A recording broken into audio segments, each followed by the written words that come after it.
in the last webinar,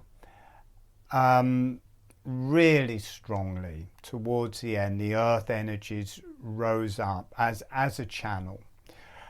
Seems time for the earth to make itself be known in a way, or the energies of the earth to make themselves be known. I know there are some earth-based kind of healing practices, but to the main, definitely with the organized religions, it's all about God, it's all about the energies coming down.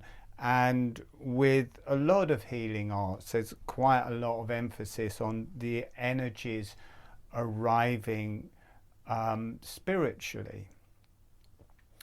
But in holographic breathing, the door opens both ways. And there was also quite a big difference for me doing hands-on healing and teaching hands-on healing when people are doing holographic breathing.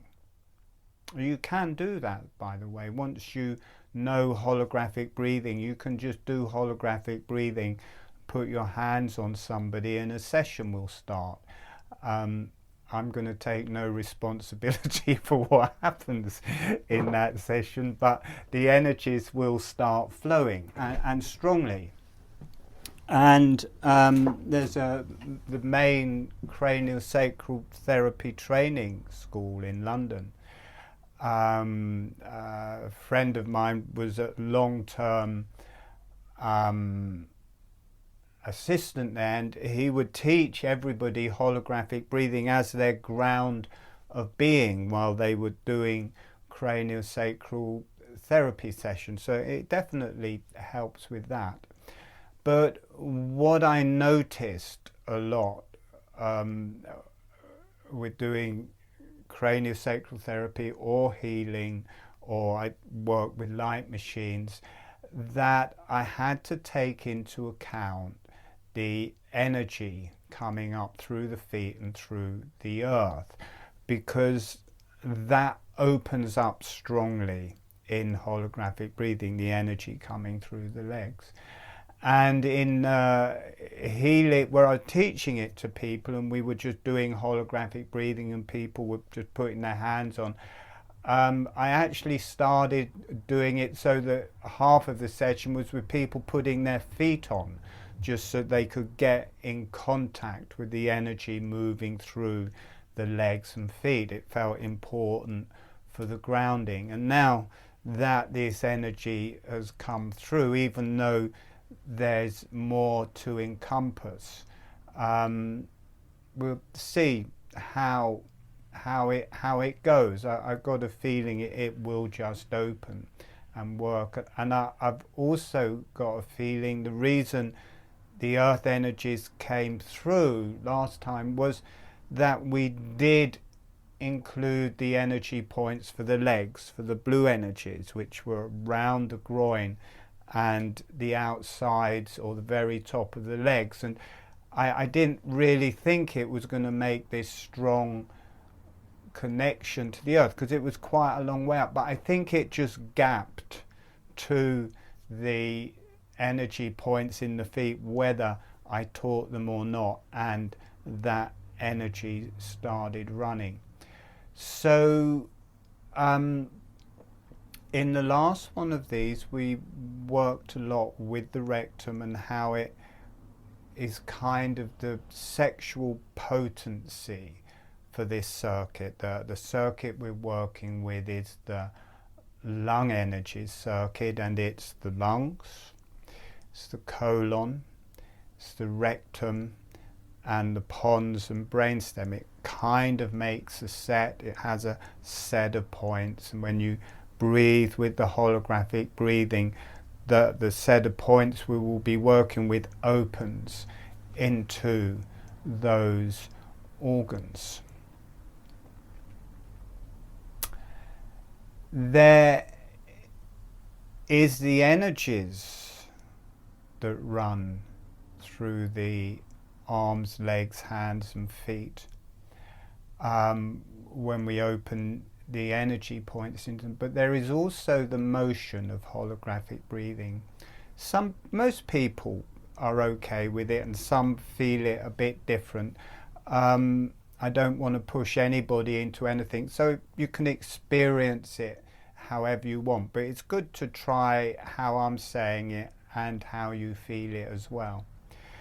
And as with in craniosacral therapy and holographic breathing, they're kind of the same in a general theme of which is the whole body is shortening and expanding on the out breath, and then lengthening and narrowing, shortening and widening on the in breath, and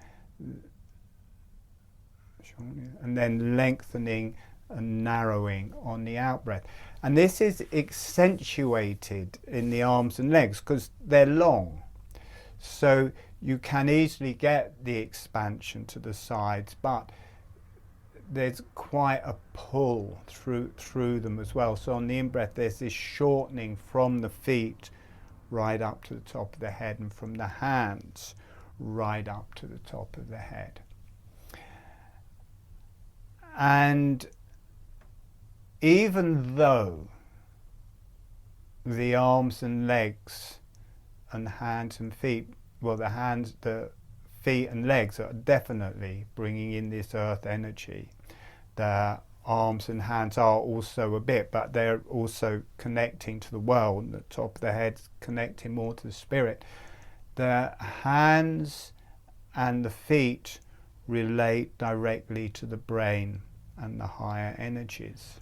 So even though they're on the periphery and the feet are on the earth, the feet relate directly to the brain. The hands relate directly to the brain. You see these pictures with an eye on the hands, it's because they represent the head, and the same is of the feet. So they do connect into the earth and what we'll be working with, but they also have quite a high energy. And the arms and legs, even though they're quite grounded, they also relate to the brain circuit. When we work with the different areas of the brain, the arms and legs are part of that. So even though they're very grounded, they also have a higher energy, and they relate to the Kundalini. Once you start working with the energies flowing up and down the arms and legs, you're automatically also connected to the energies flowing up and down the spine. So even though they're on the periphery in a way, they're also very potent. And also there's I've forgotten his name, where you got the picture of the guy's got his arms out touching the side of the circle, his head's touching the side of the circle, and the feet are touching the more bottom sides of the circle. They're all connected. The palms of the hands, the palms of the feet, the top of the head, they're all connected by the circle. They're kind of in line with each other. Okay, all right. Thank you for that message. Okay, and there's quite a strong channel coming through already. I just have to close my eyes for a little bit. So we're going to be working with that, and I'm going to show a few pictures of the anatomy that we're going to be working with, and then I'll show you the energy points that we're going to be working with. So, and last time the overall emphasis was to do with the rectum and more the sexual potency, and this one, now we've opened that will be there. We will work with that, but we're going to extend further from that and be majorly working with the colon. And this also relates a lot to the diaphragm, so we're going to be working with the diaphragm as well. And because the arms and legs are quite a long way from our normal breath, the body has to search for a set of muscles to work with them. And on the shortening and lengthening, the major part that the legs are connecting to is the diaphragm. They're pulling together on the in-breath and lengthening apart on the out-breath.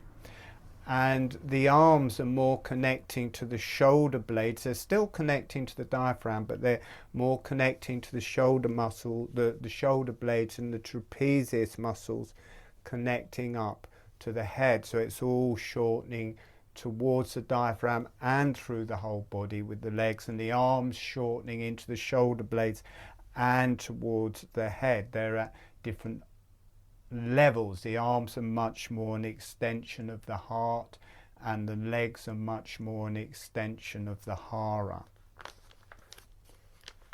I don't know where all this information comes from. I'm not sure. When I start, I'm not sure what I'm going to speak about, but my mouth opens and off I go.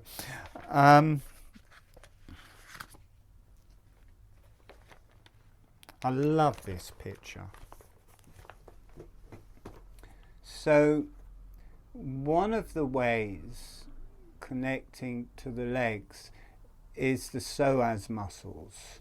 And these shorten on the in-breath, and they stretch from the inside back of the bone here up through the front of the pelvis to the spine.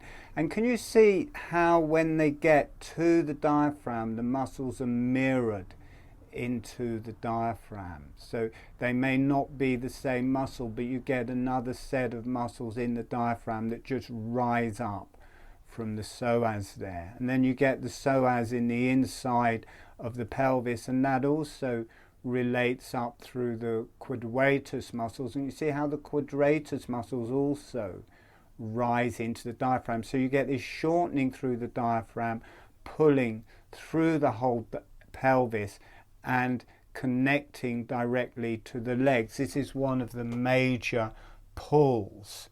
And working with the legs, you really can bring up a lot of upset, because you have to learn, you kind of connecting or mirroring it with the movement of the diaphragm. So the muscles of the diaphragm start working much more strongly to allow the legs to rise and lengthen. They're rising up on the in-breath and shortening, moving away and lengthening on the out-breath. And it does relay up through the whole body, but the first station and major station is the diaphragm. So, for instance, if you've had a hiatus hernia or the held in the diaphragm, it will start working through those areas, and any upset in those areas. There can easily be, you know, especially from childhood, if you've had any kind of abuse or upset in your childhood, quite often people will hold on to their breath to not feel what is happening around them, and that can be held into the diaphragm. And as soon as you start breathing with the legs, the body starts looking for the linkage between all the muscles to connect to the legs, and they are majorly into the diaphragm, and it will be working through the muscles of the diaphragm. And if they're held in different places, they start moving, and for whatever reason they're held, that starts coming up to consciousness just in using those muscles. So it can bring up that. I really like this as well, because we quite often think, oh, the lungs are much bigger and more important than the abdomen. So this one, I guess, is with the diaphragm risen, so the breath is out. Look at the size of the diaphragm to the lungs, the abdomen. So you've got the whole abdomen here, and I can't see it, and it comes right up around here. So you've got, and then the lungs are actually much smaller. Now that will change as the diaphragm drops on the in-breath, but look at the size of the abdomen in this picture to the size of the lungs there.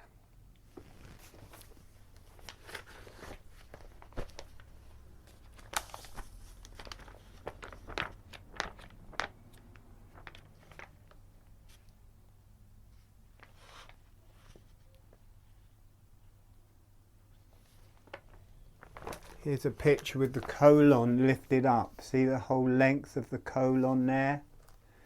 You've got the appendix here. It comes up. Now it's lifted. It will normally be dropped down this way, but it's been lifted up, so you get this great big length of colon. It comes around into the rectum here. So you've got the rectum here, which we'll be working with, and the colon. See, I'm seeing it in mirror image, so it's not so easy. So that's the colon. You don't have to remember the names or exactly where anything is. I'm just showing pictures so people get a general idea, an internal image that they can just more easily view inside themselves.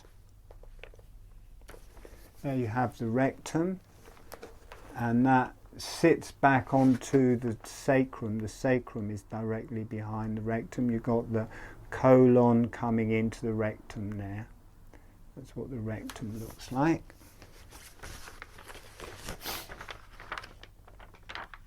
Oh.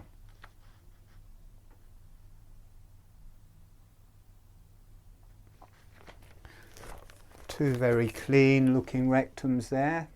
There's one with the colon joining at the top, and you've got the sphincter muscle there, and here you've got all different sphincter or it looks like a whole complex of sphincter muscles there.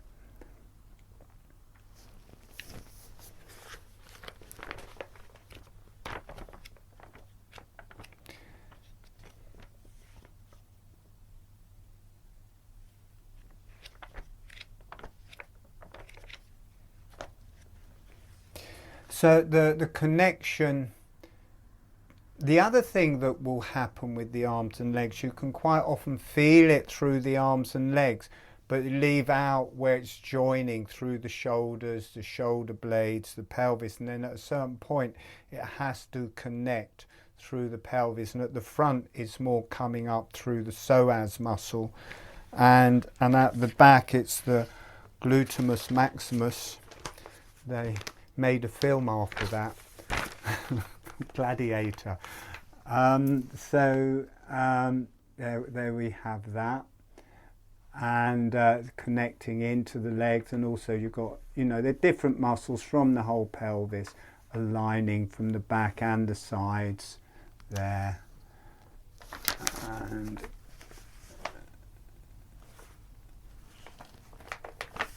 oops, there. Okay. The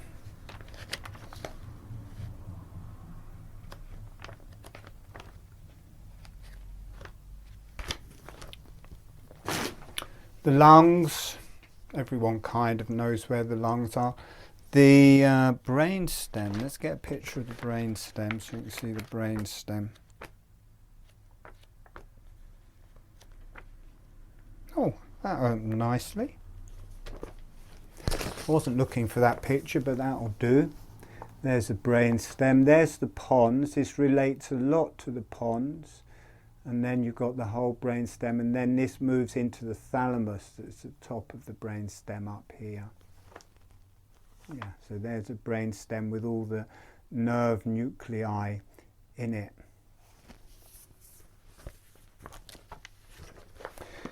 And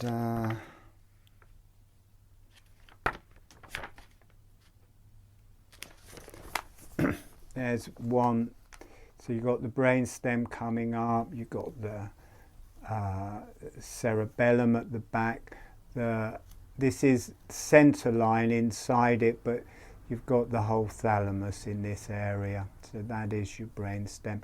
The rectum relates a lot to the pons here, which is a bit like the lungs for the...